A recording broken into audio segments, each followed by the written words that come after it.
Comenzamos o dia com uma meditação cortico e poderoso.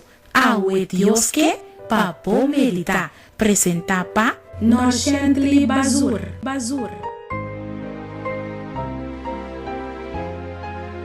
Feliz manhã me quero extender a cada que está escutando. Awe, nossa meditação está intitulada Freimento e Matrimônio. Nos textos de meditação para Awe está guardado em a book de 1 Juan 4, versículos 7 e 8. Estimanan, laga não estima outro, para sombra amor está bem de Deus, e tudo que estima está nascido de Deus e conhece Deus.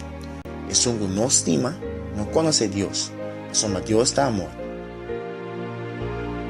Pode pensar de casa, pode ter etapa de noviazgo, lobo desejar matrimônio feliz, lobo desejar para a única pessoa correta, bel, e que bisabo ave, na primeiro lugar que Deus está amor, e nenhum gente não pode estimar se ele não conhece Kiko of quem está amor. Deus está amor, Deus está gosta mira gente feliz, e Deus mesmo a criar matrimônio. Freimento e matrimônio é passo sumamente sério.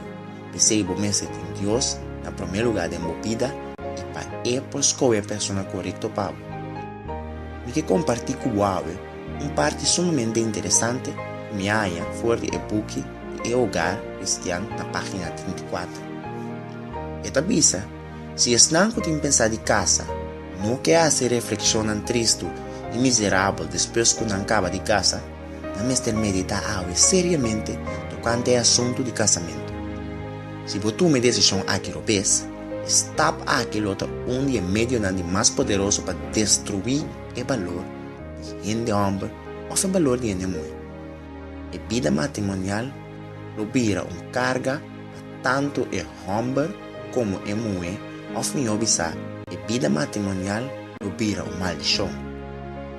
Querido oyente, joven, a decisão é sério.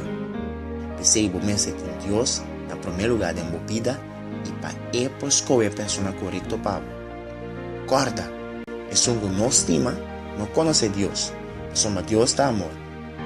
Dia sumamente emocional, Pablo.